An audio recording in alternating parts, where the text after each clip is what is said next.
중심 잡힌 시선, 따뜻한 공정의 가치로 세상을 바라보는 황보선의 출발 새 아침은 청취자 여러분과 함께합니다.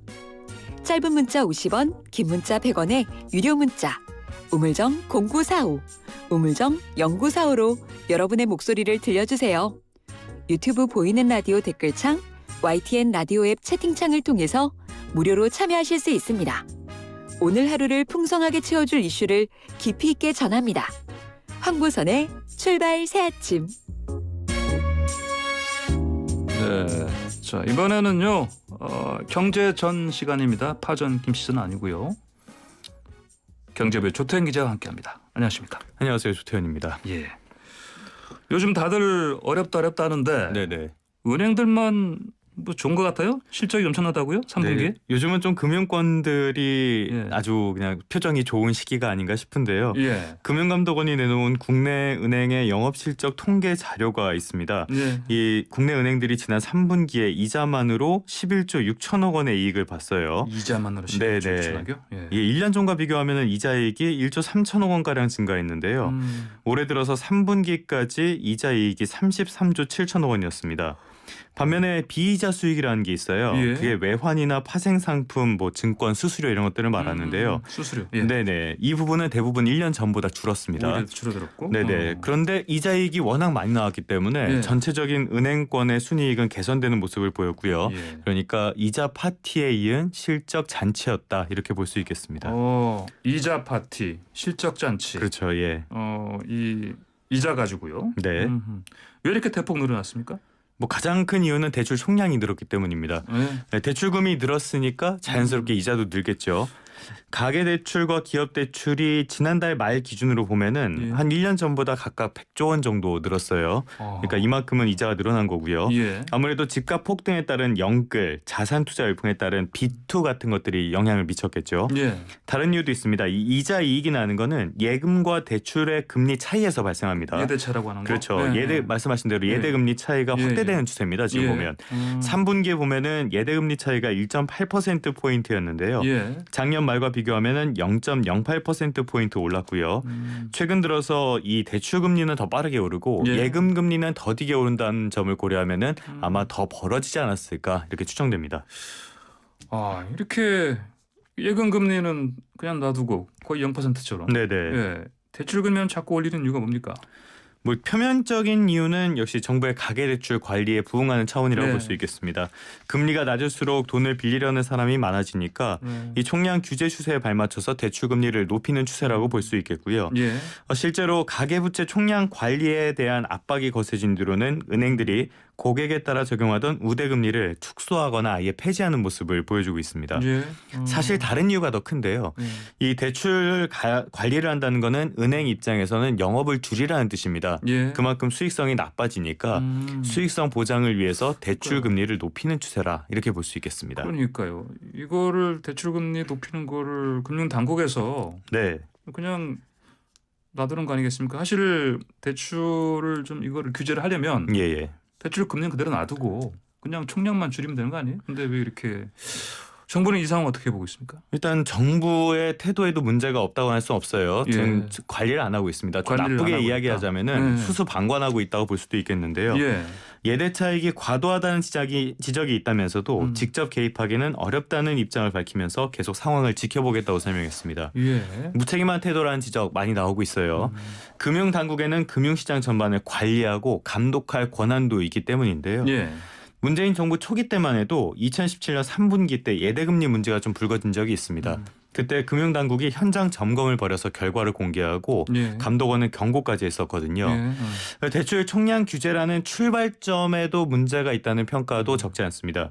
이 코로나19 사태 그리고 집값 폭등이라는 원인이 그대로인데 예. 결과론적으로 총량만 규제하는 게 부작용을 부른 거 아니냐 이런 평가도 나오는데요. 그러니까 이 대출이라는 게 코로나 상황에서는 단순히 뭐 그렇죠. 네. 집 살려고 하는 것만이 아니고 생계형 대출도 많다고 봐야죠. 전세 올라가지. 맞습니다. 그다음에 말씀하신 대로 생계형 많은데 살기 위해서 대출하는 건데 네. 그걸 총량 규제하면은 그러니까 결국에는 예. 정부가 은행권에 이런 이자 파티의 원인을 제공하고 나서 예. 지금 상황을 수수방관 내지는 묵인하는 거 아니냐 이런 비판이 나오고 있습니다. 비판받아 마땅하네요. 네네. 네.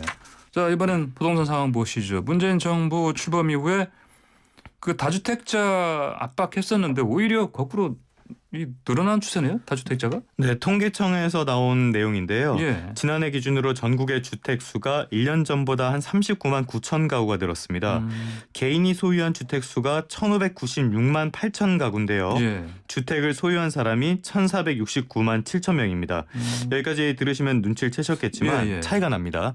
주택을 여러 채 보유한 개인이 있다는 뜻인데요. 예, 예. 두 채 이상 보유한 사람이 232만 명으로 전체 주택 보유자의 15.8%입니다. 예. 그러니까 6명 가운데 1명꼴로 다주택자라고 볼 수 있는데요. 말씀하신 것처럼 전방위적인 압박이 있었습니다. 네. 하지만 다주택자 수는 다시 3만 6천 명이 늘었습니다. 예. 성과가 없는 건 아닙니다. 이 증가 규모 자체는 둔화했고요. 비중도 1년 만에 0.1%포인트 소폭 하락해서 예. 6년 만에 처음으로 감소하기도 했습니다. 주택을 이 두 채 보유한 사람이 183만 명이었고요. 예. 5채 이상은 11만 7천 명, 51채 이상 가진 사람도 있었어요. 이게 한 2천 가구가 됐습니다. 51채 이상 가진 거 2천 가구라고요? 네네. 아, 2천 놀랐네요. 그리고요, 이 통계에서 적어 나왔다면서요. 상위 10% 집값이 하위보다 훨씬 빠르게 오른 거. 네네. 이것도 양극화 아니겠습니까? 맞습니다. 이게 작년 11월 1일 기준으로 나온 건데요. 주택을 소유한 가구의 평균 집값이 3억 2,400만 원이었습니다. 이것도 많이 올랐어요. 1년 전보다 한 18% 가까이 올랐으니까. 예. 이 공시가격 기준으로 상위 10% 가구의 집값은 그런데 더 빠르게 올랐습니다. 1년 전에 11억 300만 원에서 13억 900만 원으로 올라서 한 19%가량 올랐고요. 예. 반면에 하위 10%를 보면은 2,700만 원에서 2,800만 원으로 4% 정도 오르는데 그쳤습니다. 100만 원 올랐네? 예. 그렇죠. 100만 원 올랐습니다. 네. 지금까지 말씀드린 게 지난해 기준이에요. 예, 지난해 근데 기준? 올해 수도권을 중심으로 집값이 어마어마하게 올랐죠. 예. 이런 점을 고려하면은 양극화 문제 아마 더 심해지지 않았을까 이렇게 추정해 볼 수 있겠습니다. 알겠습니다. 요즘 당 정간의 그 국가 재정 문제 네, 예. 이거 두고 논란이 크던데 기획재정부 신뢰성 의심받는 처지죠 지금? 맞습니다. 그 말씀하신 것처럼 그 지금 이 출발 새 아침에서도 많이 다룬 예, 걸로 들었는데요. 예, 예. 기획재정부가 그제 오전에 재정 동향 브리핑을 했습니다. 네. 당시에 올해 초과 세수 규모를 10조 원대라고 설명을 했는데요. 왜 이런 얘기가 나왔냐면 예. 그 여당에서 초과 세수가 19조 원 아니냐 이런 네. 식으로 공격을 하니까 예. 여기에 대해서 기자들이 질문을 했습니다. 정확한 규모가 어떻게 되냐. 그랬더니 10조 원대라고 설명을 했는데요. 예. 그날 바로 오후입니다. 오후에 예정의 어떤 참고 자료가 나왔습니다. 오후에. 예. 네네. 올해 초과 세수가 19조 원 규모라고 밝힌 겁니다. 반나절 만에 그러니까 거의 2배가 늘어난 거죠. 예. 이 초과 세수라는 게 뭐냐면은 예측했던 세금 수입 그리고 실제 세금 수입을 비교한 결과를 말하는데요. 네네. 기재부가 지난 7월에 2차 추가 경정 예산안을 편성하면서 이미 31조 원 넘게 올해 세수를 상향 조정을 한 적이 있습니다. 여기에서 또 19조 원이 늘어났으니까 예. 본 예산 때와 비교하면 오차율이 한 18% 정도 아주 크게 벌어졌습니다. 예. 그 결국 이제 총 초과 세수가 55조 원 되는 건데. 그렇죠. 50조가 그렇죠? 살짝 넘는 수준이 됐습니다. 예. 그러니까요. 자, 그러면 그러하니 방금 말씀하신 것처럼 저번에 네. 이호중 원내대표가 그런 얘기를 했거든요. 예, 예. 이게 혹시 의도성이 있으면 국정조사도 해야 된다. 얘기했죠. 그래서 이게 예. 좀 뭐 파장이 크게 일었는데 기재부에서는 어떻게 지금 뭐 대응하고 있습니까? 뭐 말씀하신 것처럼 여당에서 강력히 공격을 하는 상황이 됐죠. 예. 다만 기재부에서는 다소 억울하다는 입장입니다. 어떤 그러니까 점이? 예. 세수 예측을 제대로 못한 거지 안 한 건 아니라는 거예요. 예. 하긴 했지만 잘 못했다 이런 뜻이 됩니다. 그리고 의도적으로 그거 그렇죠. 한건 의도적인 아니고. 과소축에는 있을 수 없는 일이라는 설명이죠. 예. 사실 이 문제의 핵심 가운데 하나는 정부가 세수 예측을 하는 게 사실 쉽지는 않습니다. 예. 이 경제 지표들 전망치들을 가지고 예측을 하게 되는데요. 예. 작년 한 가을까지만 해도 올해 경제가 이렇게 반등할 거라고 생각하기 어려웠고요. 예. 또 하나 집값이 이렇게 빠르게 오를 거라고 예상한 사람도 많지는 않았을 겁니다. 예. 이런 점들이 다 반영이 되기 때문에 세수 예측이 쉽지는 않은 건데요. 네. 그렇다고 해도 오차율이 18%나 된다는 거는 너무 좀 심하긴 합니다. 네. 이 세수 예측이라는 게 1년 동안의 나라 살림을 짜는 기본이라고 본다면은 그 중요성은 따로 얘기할 필요가 없을 정도인데요. 예. 추계 모델을 개선하는 등의 노력이 필요하다는 지적도 나오고 있습니다. 알겠습니다. 기자들이 이런 얘기 혹시 하지 않나요? 홍남기 이제 경제부총리 네. 그 당에서 얘기하는 것처럼 물러나라, 책임져라. 뭐 기자들이 그렇게 관여할 문제는 아니지만 좀 예. 예전부터 좀 답답해하거나 이런 예. 부분들이 없지는 않았습니다. 그렇군요. 뭐 임기 말인데 뭐 네. 사퇴할 가능성은 적다고 봐야 되는데.